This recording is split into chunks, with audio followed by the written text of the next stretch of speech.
Welcome back to Cover to Cover. Today we're talking about some very important observances coming up at the San Antonio Public Library in May.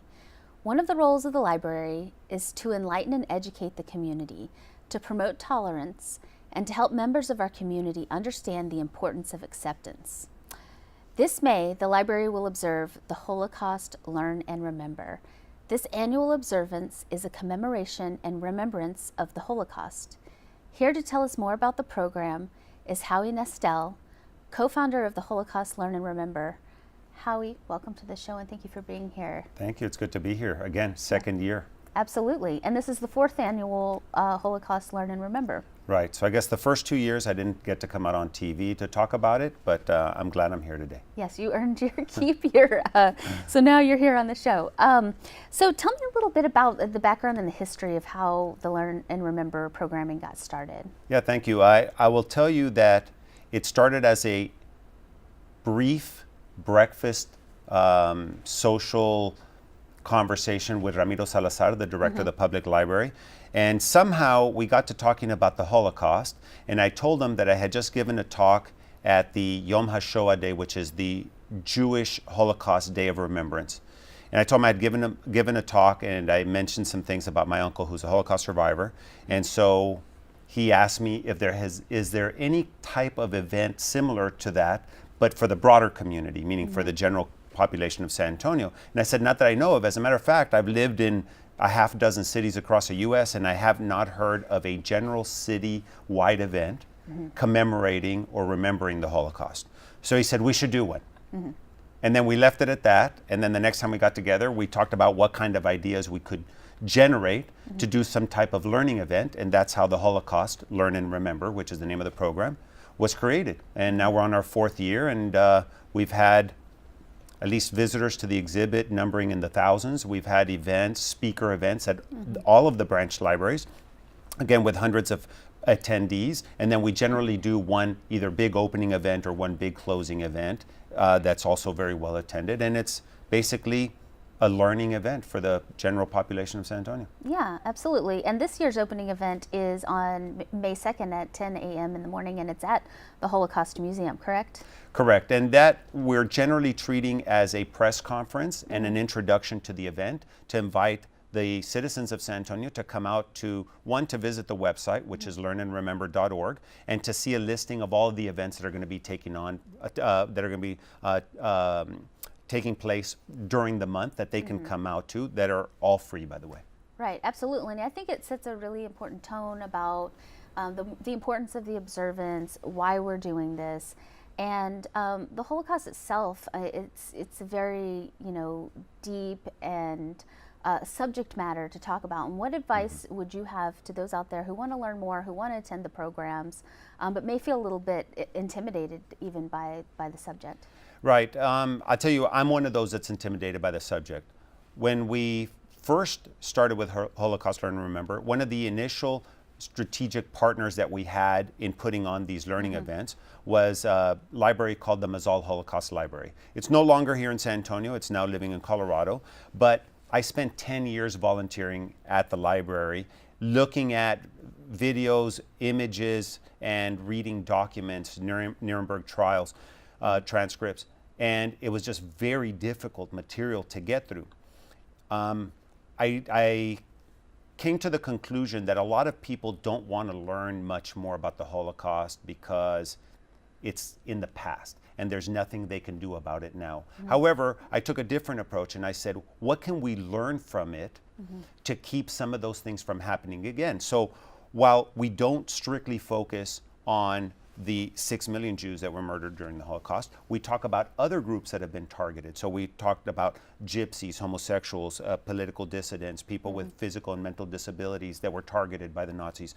And so those have been our subjects every year, and we increase the number of topics that we talk about each year.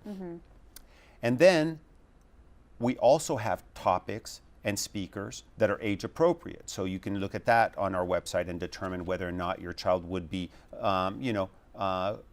if it would be appropriate to bring them to one of these talks. Right. The important thing is that we take away lessons from the Holocaust that would keep us from having a society where that could happen again. Yeah. So bigotry, racism, anti-Semitism, and those kinds of things are alive and well in our community, in Europe, and other places. And so what lessons from the Holocaust can we take to try to avoid something like that happening again? Yeah, and I think that's a really important point, because I think that sometimes there is that perspective that, you know, this is not something that we're dealing with anymore, and that we are in so many ways, and it might just be in a different set of scenarios than what was going on at that time.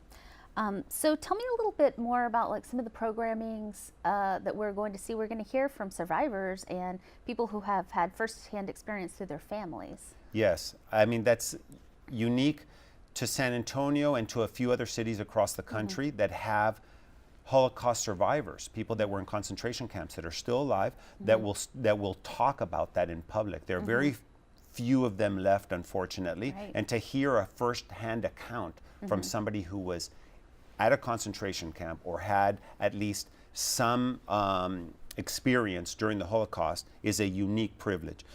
So this year's topic is children of war.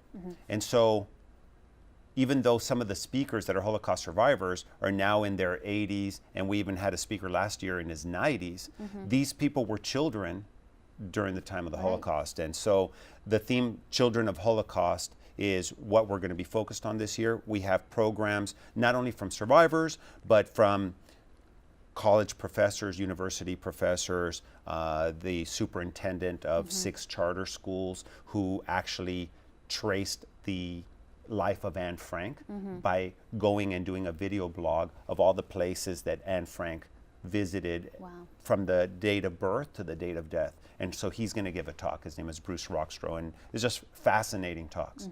Yeah, and all the information about the programs will be available at the Learn and Remember website, which is learnandremember.org. Correct. And then also on the library's website at mysapple.org. So, and I think too, I mean, don't you think that this experience and having these programs are not only important to the people there that are listening, but also the people who are speaking about these things, that even though it's a very, very difficult thing to do, that in some ways it's a healing experience? Right, it absolutely is. I have run across people that are Holocaust survivors that for 30 or 40 or 50 years didn't talk about their experience and only recently started talking about it. And that's one of the things that comes up, is that they say that it's therapeutic for them to finally talk about it.